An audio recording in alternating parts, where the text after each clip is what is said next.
Alright, so we're going to do a little video on putting this Luna fork on Josh's fat bike because he wants a suspension, but not having the right frame to have the average fat bike fork, and it's a straight steer tube, and having a hub that came with his bike that's only, I think it's a 135 spacing. We're not able to get like a Bluto to put on there, which we've got on a couple other fat bikes in the fleet, and I got a friend that's got a Mastodon, and I'm hoping to get into a Ren. But anyway, we're going to put this is the air oil. It's adjustable dampening. You add your air up here. It has a remote lockout we'll be putting up on the handlebar. I think this cost about like $240, $250, somewhere in there. Bought it for Christmas. Sorry, Josh, to divulge your Christmas pricing. But this is the fork that we're going to be putting on. It came in this box over here.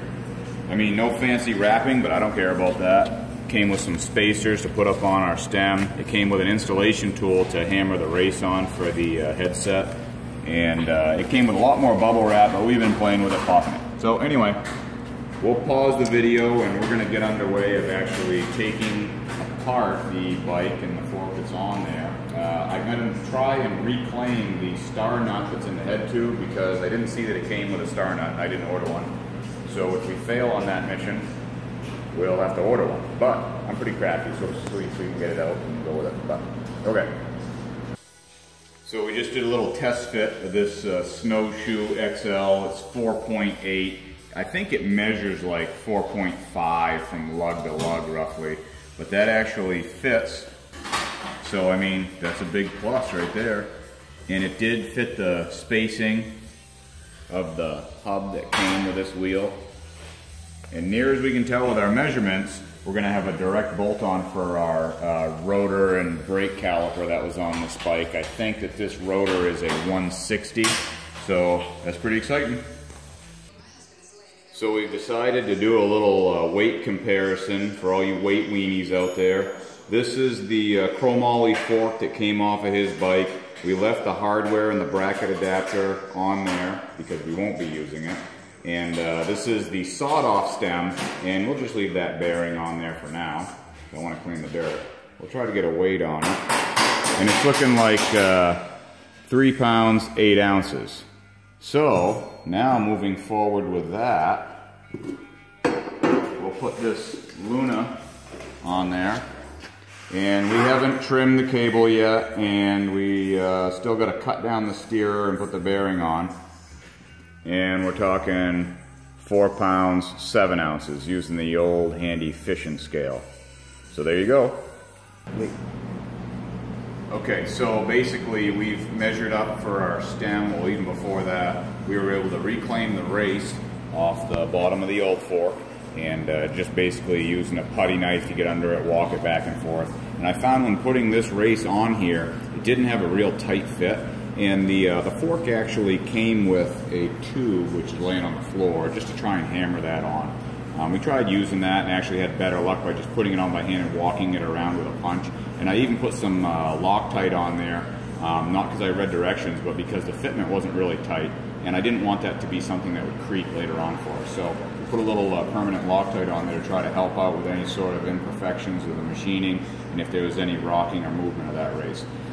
Anyway, need it or not, it's there. Now, we even put this into the frame with the bearing and some new grease and kind of gave ourselves a line to cut this steer tube at the right length for the geometry of where we had his handlebars. Now we're going to chop that off. I've got a metal cutting bandsaw, but that could really be done with a hacksaw or anything.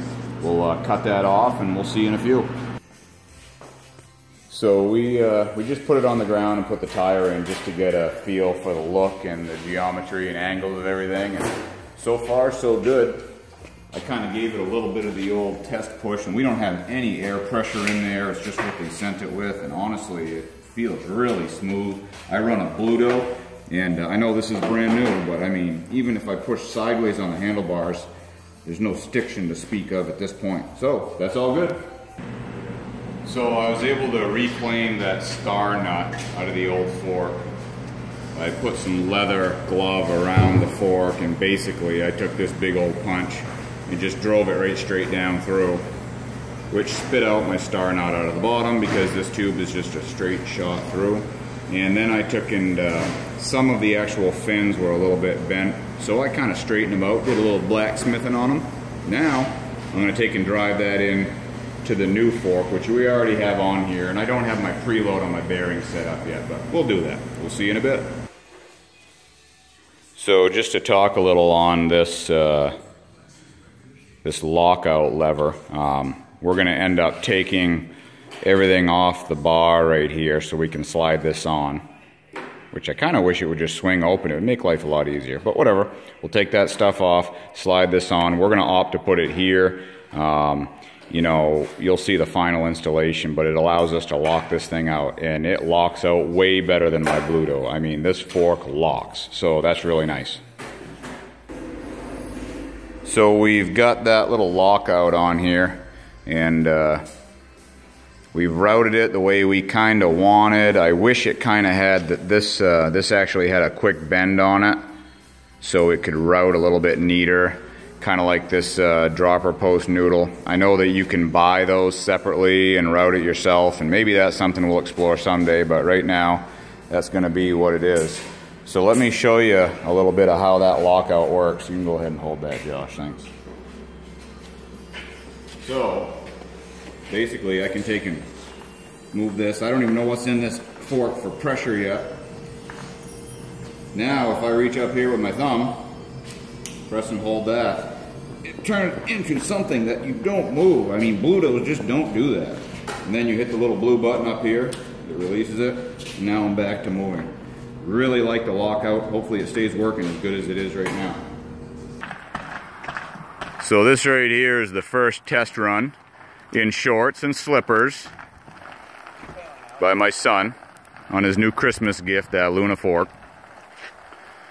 And the ground's starting to get slippery, so we got studs on, that's good.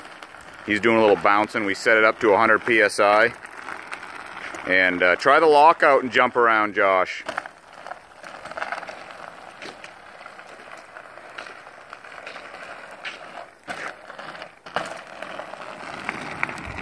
Is that locked out? Yeah. Nice.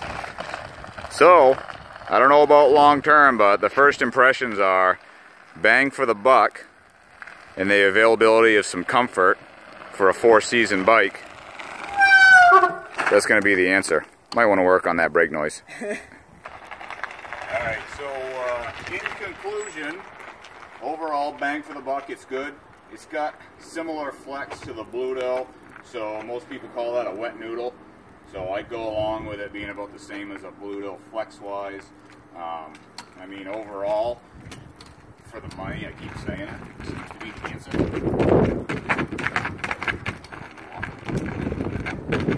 Yeah, that is nice money. So ultimately, this is a sweet first Christmas gift.